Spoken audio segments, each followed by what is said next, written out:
मालिनी अब अपनी यात्रा करने को पूरी तरह से तैयार थी। उसने रास्ते में सारे ही यात्रियों को ध्यान से देखा। ऐसा लग रहा था जैसे कि सभी लोग यात्रा के बारे में सब कुछ जानते थे और सिर्फ मालिनी ही अभी तक इन बातों से अनजान थी।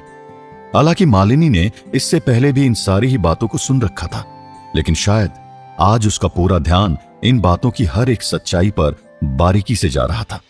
सभी लोग 1 घंटे में ही जम्मू तवी स्टेशन भी पहुंचने वाले थे। जम्मू तवी स्टेशन से ही मां वैष्णो देवी के लिए जाया जाता है। मालिनी के चेहरे पर तब एक गहरी मुस्कुराहट आई जब उसने देखा कि ट्रेन के यात्री हद से ज्यादा खुश थे और साथ ही जल्दी माता के दर्शन पाने के लिए वो खुशी से भजन करने शुरू कर रहे थे। आसपास के लोग जोर जोर से भजन गा रहे थे। चलो बुलावा आया है, माता ने बुलाया है। मालिनी के साथ ही उसके पति, सास और ससुर भी लोगों की बातों को सुन रहे थे। इस पर मालिनी के ससुर ने उन्हीं भजनों के साथ में गुनगुनाते हुए उनसे पूछा, आप लोग भी हमारी तरह पहली बार दर्शन के लिए जा रहे हैं क्या? तो फिर हमें भी वहाँ के बारे में कुछ बताइए ना।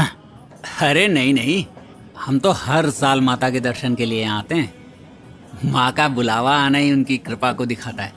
शायद आप लोग पहली बार जा रहे हैं। तो फिर हमें भी वहाँ के बारे में कुछ बताइए ना। अगर आप पहली बार वैष्णो देवी की यात्रा पर जा रहे हैं तो आपके लिए मेरे पास तमाम जानकारियाँ हैं, जिससे कि आपको यात्रा में कोई परेशानी नहीं होगी। चलो बुलावा आया है, माता ने बुलाया है।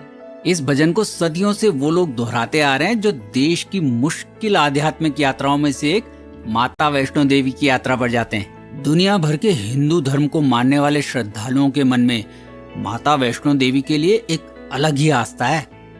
क्या आपको ये बात पता है कि माता वैष्णो देवी मंदिर तक की यात्रा को देश की सबसे पवित्र और कठिन तीर्थ यात्राओं में से एक माना जाता है?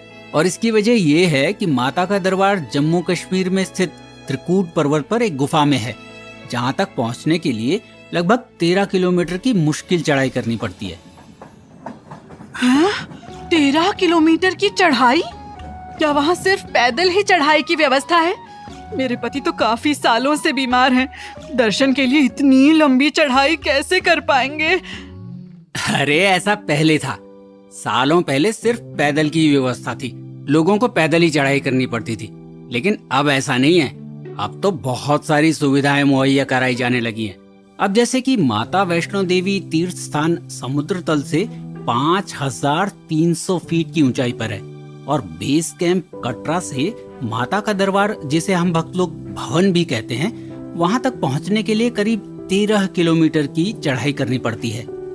माता वैष्णो देवी के मंदिर तक पहुंचने के लिए पैदल चढ़ाई करना जरूरी नहीं है।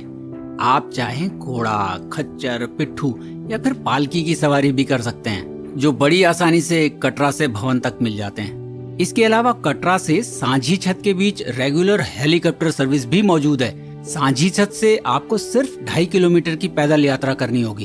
आपको यकीन नहीं होगा, लेकिन मुश्किलों से भरी इस यात्रा के बावजूद हर साल करीब 1 करोड़ श्रद्धालु माता वैष्णो देवी के दर्शन करने के लिए पहुंचते हैं। अब यात्रा को पूरा करने में कितना वक्त लगेगा, ये वहाँ के मौसम, भीड़ और आपकी स्पीड पर डिपेंड करता है।